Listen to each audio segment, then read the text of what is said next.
26 লক্ষ ভারতীয় বাংলাদেশে এখানে কাজ করতে আসছে, তাদের ব্যাপারটাকে আপনারা কি এরকম এই সরকারে আসার পরে তাদের একটা অডিট পেয়েছে যে তাদের কত অংশ আসলে নামে কাজ করছে, কত অংশ বেনামে কাজ করছে, তারা টাকা কিভাবে পাঠাচ্ছেন বা তারা কিভাবে টাকা রোজগার করছেন বা কিভাবে চাকরি করছেন, সেই ব্যাপারটা কি একটু দেখা সম্ভব হয়েছে? দেখুন, এটা নিয়ে কিন্তু আমরা এখনো ক্যাম্পেইন যেটা চালানো সেরকম কোনো কিছু আমরা করিনি। তবে আমরা সবসময় জানি যে একটা উল্লেখযোগ্য সংখ্যক, আমি কিন্তু সংখ্যাটা বলতে পারবো না, আমার মনে হয় কেউই এক্সাক্ট সংখ্যাটা বলতে পারবে না, উল্লেখযোগ্য সংখ্যক ভারতীয় এখানে চাকরি করেন এবং তাদের বেশ একটা অংশ কিন্তু আসলে ঠিক প্রপার এমপ্লয়মেন্ট ভিসা নিয়ে অনুমতি নিয়ে এখানে চাকরি করছেন না। কারণ আমি জানি যে এক দুজনের কথা, মানে অন্যান্য দেশে এক দুজনের কথা জানি যে অনেক ফর্মালিটি আছে, সেগুলি করে তারা চাকরি করছেন। অনেকেই ট্যুরিস্ট ভিসা এসে তারপরে যেভাবেই হোক আগে পিছিয়ে করে কাজ করছেন। আর টাকা নিয়ে যাওয়া তো আপনি জানেন যে সমস্ত পৃথিবীতে এটার কোনো সমস্যা না, হুন্ডি আছে সমস্ত পৃথিবীতেই, হুন্ডির মাধ্যমে তারা টাকা নিয়ে যেতে পারেন, এটা কোনো তেমন কোনো ব্যাপার না। এটা ঘটছে। তবে আমরা অবশ্যই নীতিগতভাবে আমরা চাই যে ঠিক আছে, যেখানে আমাদের তাদের জন্য কর্মসংস্থানের সুযোগ আছে এবং আমাদের মার্কেটে যদি ডিমান্ড থেকে থাকে ওয়ার্ক মার্কেটে, জব মার্কেটে, তাহলে সেটা যদি তারা আসেন সেটা নিয়মের ভিতর দিয়ে আসতে হবে এবং work permit, proper work permit নিয়ে আসতে হবে।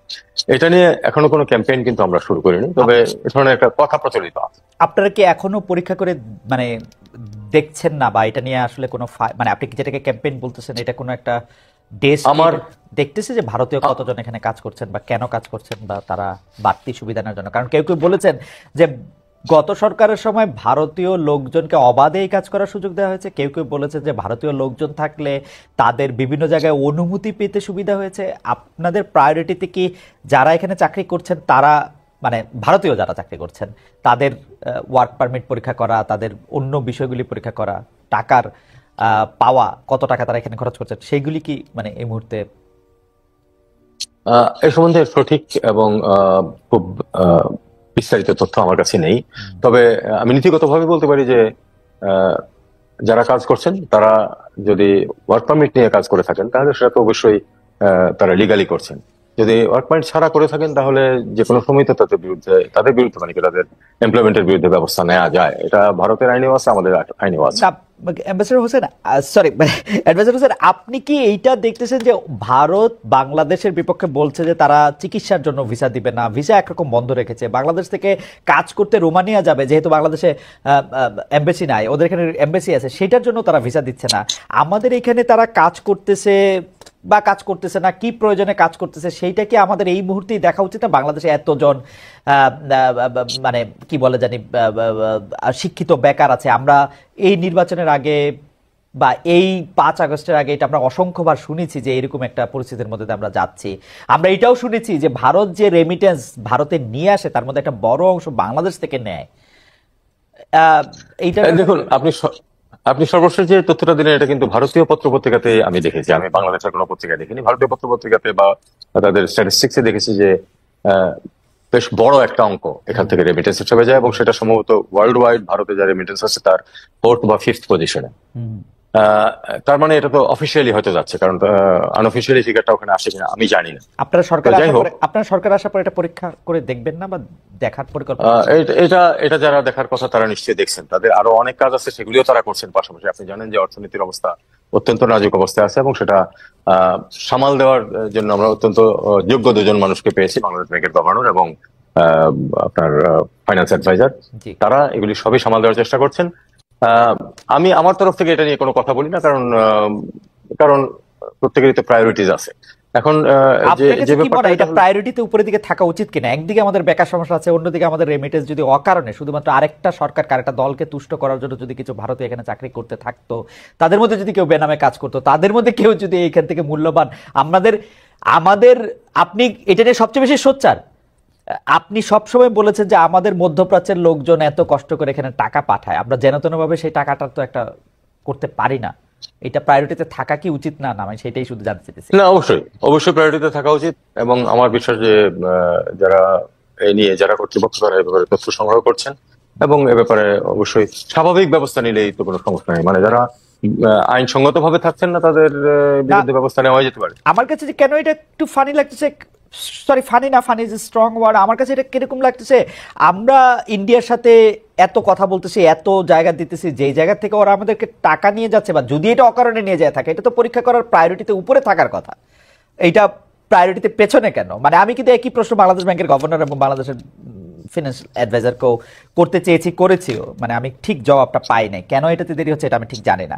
শুধু আমি আমি আমি পরবর্তী প্রসঙ্গে যাই, জনাব তৌহিদ হোসেন, আমরা দর্শকদের কাছে জানতে চেয়েছিলাম আপনার একটা উক্তিকে উদ্ধৃত করে, সেটি হচ্ছে এরকম, শুধু ভারত নয় পুরো বিশ্বেই বাংলাদেশ নিয়ে অপপ্রচার চালানো হচ্ছে, মন্তব্য করেছেন পররাষ্ট্র উপদেষ্টা জনাব মোহাম্মদ তৌহিদ হোসেন। এই বক্তব্য সমর্থন করেন কিনা শতকরা ৭৩% দর্শক এটি সমর্থন করেছেন, সমর্থন করেননি ২৭% দর্শক। ৯৮,০০০ ভোট দিয়েছেন, প্রায় ১ লাখ, বিরাট নাম্বার। মাত্র একদিন এইটা উইন্ডোটা ওপেন ছিল, ১ লাখ লোক এখানে ভোট দিয়েছেন, তাদের মতামতের মধ্যে জানিয়েছেন।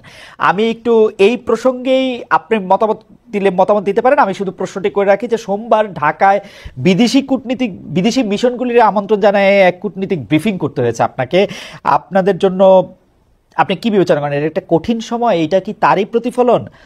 অন্তর্বর্তী সরকার ৪ মাস পরও একটা পরিস্থিতি এরকম, এর দায় কার?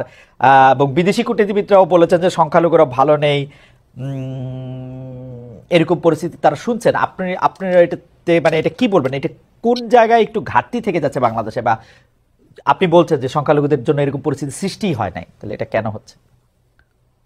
দেখুন, আমি প্রথমে বলেছি যে শুরুতে কিছু সমস্যা ছিল, আমি কিন্তু অস্বীকার করছি না সেটা, কিন্তু সেটাকে সামাল দেওয়া হয়েছে। কিন্তু আপনি একটা জিনিস খেয়াল করে দেখুন, গত ২ সপ্তাহের মধ্যে পরিকল্পিতভাবে এটাকে উস্কে দেওয়া হয়েছে আবার, এবং পাশাপাশি দুঃখজনকভাবে এমনকি ভারতীয় অফিসিয়ালরাও এটা নিয়ে কথা বলেছে, মিডিয়াতে তো এটা নিয়ে তোলপাড় চলছেই। আর যে সংগঠনগুলো, আমি যেটা বলছি, যে সংগঠনগুলো, ভারতীয় যে সংগঠনগুলো, হিন্দুত্ববাদী সংগঠনগুলো জড়িত, তাদের কিন্তু বিশ্বব্যাপী তাদের রিচ আছে, সেখানে তারা গত ২ সপ্তাহে কিন্তু একটা নতুন করে আবার হাওয়া তুলতে পেরেছে। অথচ ঘটনাটা কিছুই না, কেউ নিহত হয়নি, একজন নিহত হয়েছে, সে একজন মুসলিম আইনজীবী, এবং একজন মানুষকে অ্যারেস্ট করা হয়েছে। এটা নিয়ে এত বড় তোলপাড় সমস্ত পৃথিবীতে হওয়ার কোনো কারণ নেই যদি ডেলিবারেটলি করা না হয়। এটা ডেলিবারেটলি এটাকে মানে একটা জেতাহুতি দেওয়া হয়েছে, এবং সমস্ত পৃথিবীতে এটা নিয়ে ক্যাম্পেইন চালু করা হয়েছে, যেটার কথা আমি বলছিলাম। এবং এটা উদ্দেশ্য প্রণোদিত ভাবে করা হয়েছে, তাতে কোনো সন্দেহ নেই। এমন নয় যে আমরা এ ব্যাপারে নতুন করে কিছু মানে আমরা পুরনো যে সমস্যাগুলি ছিল সেটাকে আমরা সামাল দিতে পারিনি। যেহেতু নতুন করে এই ২ সপ্তাহে একটা ক্যাম্পেইন চলছে চারদিকে, যাতে কোনো ভুল বোঝাবুঝি সৃষ্টি না হয়, এই জন্য আমি সব রাষ্ট্রদূতকে ডেকে আমাদের পরিস্থিতিটা, আমাদের অবস্থানটা ব্যাখ্যা করেছি, যাতে করে তারা শুধু বিরুদ্ধ মতগুলি শুধু শুনবেন, যারা আমাদের বিরুদ্ধে প্রপাগান্ডা চালাচ্ছে তাদেরগুলি তো তাদের কানে আসছেই, কাজে সেটার প্রেক্ষিতে আমাদের যে অবস্থানটা কি এবং প্রকৃত অবস্থা কি, আমি তাদেরকে লাস্ট টাইমে বলেছি আপনারা সারা দেশে ভ্রমণ করুন, আপনারা খোঁজ দিন, আপনারা দেখুন যে কি পরিস্থিতি আছে, কোথায় কি সমস্যা আছে, দেখে তারপরে আপনারা নিজেদের সিদ্ধান্ত নিন। আমি তাদেরকে আহ্বানও জানিয়েছি। ওকে, কিন্তু একটা বিষয় যেন তো দিচ্ছেন, আপনি নিশ্চয়ই ব্যাপারটা খেয়াল করছেন যে আওয়ামী লীগ সরকার পতনের পর মানে সেই আগস্ট মাসে, মানে আপনারা মাত্র সরকারে আসছেন, সেই আগস্ট মাসে ঢাকা এবং পৃথিবীর বিভিন্ন দেশে কিন্তু আমরা দেখছি যে হিন্দু জনগোষ্ঠী বাংলাদেশে হিন্দু নিপীড়ন বন্ধের দাবিতে বিক্ষোভ মিছিল সমাবেশ এগুলি করছে। তখন কিন্তু সরকার দেশে প্রতিবাদকারীদের বাধা দেয় নাই, মানে বিদেশের কর্মসূচিগুলি নিয়েও কিন্তু কিছু বলা হয় নাই। কিন্তু এখন বিষয়টা নিয়ে আপনারা একটু এক্সট্রা উদ্বিগ্ন, সেইটা কেন? এবং আপনি যে উস্কানির কথা বলতেছেন যে পরিকল্পিতভাবে উস্কে দেওয়া হচ্ছে, সে পরিকল্পিতভাবে উস্কানিটা দিচ্ছে কারা? মানে আপনি কাদেরকে আসলে বলবেন? দেখুন, প্রথমে যে অবস্থাটা ছিল সেটা নিয়ে আমরা কোনো কিছু বলিনি, এই কারণে যে আসলে ২-১টা ঘটনা যে ঘটে নাই তা তো না, আমি সেটা প্রথমে স্বীকার করে নিয়েছি। কিন্তু সেটাকে কিন্তু আমরা নিয়ন্ত্রণে নিয়ে আসতে পেরেছি, এবং চূড়ান্ত বিচারে দেখা গেছে আসলে এটাতে কোনো ধর্মীয় ওভারটোন ছিল না, আসলে পুরোপুরি ছিল রাজনীতি। যাই হোক, সেটা যখন একটা স্তিমিত হয়ে আসছে এবং এক ধরনের একটা স্থিতাবস্থা, শান্তিপূর্ণ পরিবেশ বিরাজ করছে, তখন কিন্তু হঠাৎ করে একটা ওই যে পতাকা লটকানো এবং তারপরে বিক্ষোভ, অ্যারেস্ট করা, এটার কোনো অর্থ ছিল না সার্বিক পরিস্থিতির বিচারে। এটা আমি এই কারণেই বলছি যে একেবারে পরিকল্পিতভাবে এটাকে আবার নতুন করে উজ্জীবিত করার চেষ্টা করা হয়েছে।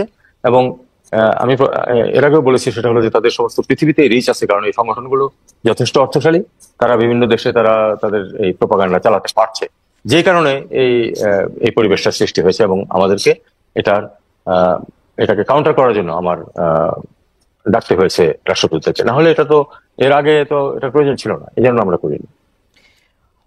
আমি একটু খোলাখুলি জানতে চাই যে এই বিষয়ে যে ধরেন আমরা যে প্রতিষ্ঠানটার কথা বলছি আন্তর্জাতিকভাবে যাদের একটু উপস্থিতি রয়েছে, ইসকন, তো ইসকন তো জুলাই মাসেই চিন্ময় কৃষ্ণ কে মানে তাদের সংগঠন থেকে বহিষ্কার করেছিল, কিন্তু ব্যাপারটার সাথে ইসকনের সাথে চিন্ময়, পতাকা অবমাননা, গ্রেপ্তার, এগুলি কি খুব দরকার ছিল? মানে কেউ কেউ বলছেন যে এটি আসলে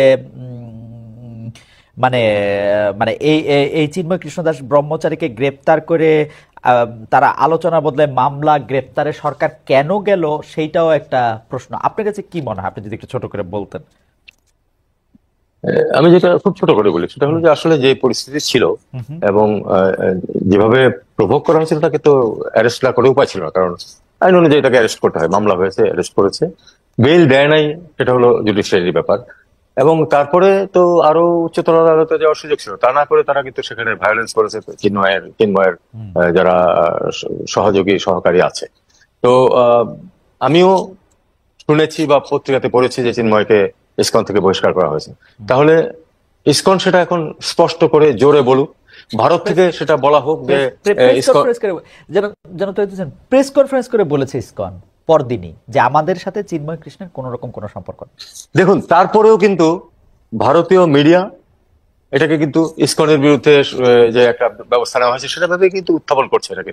এখন মিথ্যাচার খুবই কিন্তু দেখুন, মিথ্যাচারের মাধ্যমে পুরো জিনিসটা মিথ্যাচারের মাধ্যমে করা হচ্ছে, এটাই হলো দুঃখজনক।